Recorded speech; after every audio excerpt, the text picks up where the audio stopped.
रक्षाबंधन को आम भाषा में राखी के नाम से भी जाना जाता है। यह त्योहार भाइयों और बहनों के बीच के बंधन का प्रतीक माना जाता है। रक्षाबंधन का शाब्दिक अर्थ ही सुरक्षा का बंधन है। रक्षाबंधन भारत के महत्वपूर्ण त्योहारों में से एक है, जिसका सभी भाई बहन बेसब्री से इंतजार करते हैं। स्कंद पुराण, पद्म पुराण, श्रीमद् भागवत पुराण और महाभारत में रक्षाबंधन का उल्लेख मिलता है। इस वीडियो में मैं उन्हीं पुराणों की 4 मान्यताओं की बात करूंगा जहां से रक्षाबंधन का संबंध जुड़ा हुआ है। पहली मान्यता राजा बलि और मां लक्ष्मी से जुड़ी हुई है। राजा बलि का दान धर्म इतिहास में सबसे महान है। दानवेंद्र राजा बलि ने जब 100 यज्ञ पूर्ण कर स्वर्ग का राज छीनने का प्रयत्न किया तो इंद्र आदि देवताओं ने भगवान विष्णु से प्रार्थना की। तब भगवान विष्णु ने अदिति के गर्भ से वामन अवतार लिया और ब्राह्मण के वेश में बलि के द्वार पर भिक्षा मांगने पहुंच गए। चूंकि राजा बलि महान दानवीर थे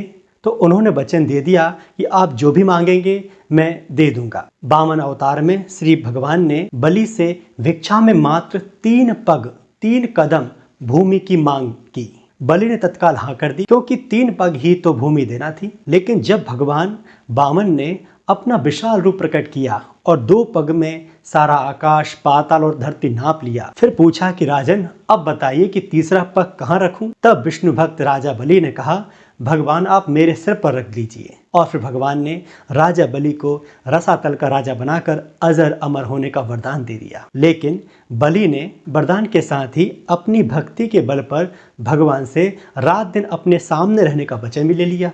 भगवान रसातल में रहने लगे। जब देवी लक्ष्मी जी को यह पता चला तो वे चिंतित हो गई और फिर नारद जी के कहने पर वे एक गरीब स्त्री का रूप धारण करके बलि के पास पहुंची और उसे राखी बांध दी। बलि ने कहा कि मेरे पास कुछ भी नहीं है आपको देने के लिए। फिर माता लक्ष्मी अपने रूप में आ गई और कहा कि आपके पास साक्षात श्रीहरि हैं, आप उन्हें उनके धाम वापस भेज दीजिए।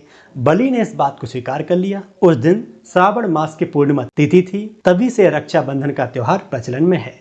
इस तरह से माता लक्ष्मी का राजा बलि को राखी बांधने का यह प्रसंग है। दूसरी मान्यता महाभारत काल से जुड़ी है। इंद्रप्रस्थ में सम्राट युधिष्ठिर ने राजसूय यज्ञ किया था और शिशुपाल भी इंद्रप्रस्थ में राजसूय यज्ञ में उपस्थित था।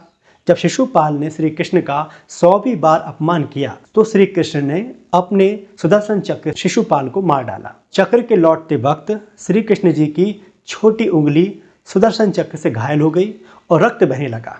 तब द्रौपदी ने श्री कृष्ण की उंगली पर अपनी साड़ी का पल्लू बांध दिया। तब श्री कृष्ण ने द्रौपदी से कहा कि वे इस रक्षा सूत्र का हमेशा मान रखेंगे। जब द्रौपदी का कौरवों ने चीर हरण करना चाहा तो श्री कृष्ण ने चीर बढ़ाकर द्रौपदी की लाज रखी। मान्यता है कि इस दिन श्रावण पूर्णिमा का दिन था जब द्रौपदी ने श्री कृष्ण की उंगली पर साड़ी का पल्लू बांधा था, जो एक रक्षा सूत्र का प्रतीक था। तीसरी मान्यता भी महाभारत से जुड़ी है। महाभारत के युद्ध के दौरान श्री युधिष्ठिर ने भगवान कृष्ण से पूछा कि मैं कैसे सभी संकटों से पार पा सकता हूँ। कृष्ण ने उन्हें उनकी सेना को रक्षा सूत्र बांधने को कहा। तब से इस दिन पवित्र रक्षा सूत्र बांधा जाता है। यह घटना भी सावन महीने की पूर्णिमा तिथि पर ही घटित हुई मानी जाती है। इस समय द्रौपदी द्वारा कृष्ण को तथा कुंती द्वारा अभिमन्यु को राखी बांधने के कई उल्लेख मिलते हैं। चौथी मान्यता के अनुसार यमुना मृत्यु के देवता यमराज को अपना भाई मानती थी। एक बार यमुना ने अपने छोटे भाई यमराज को लंबी उम्र देने के लिए रक्षा सूत्र बांधा था। इसके बदले में यमराज ने यमुना को अमर होने का वरदान दे दिया।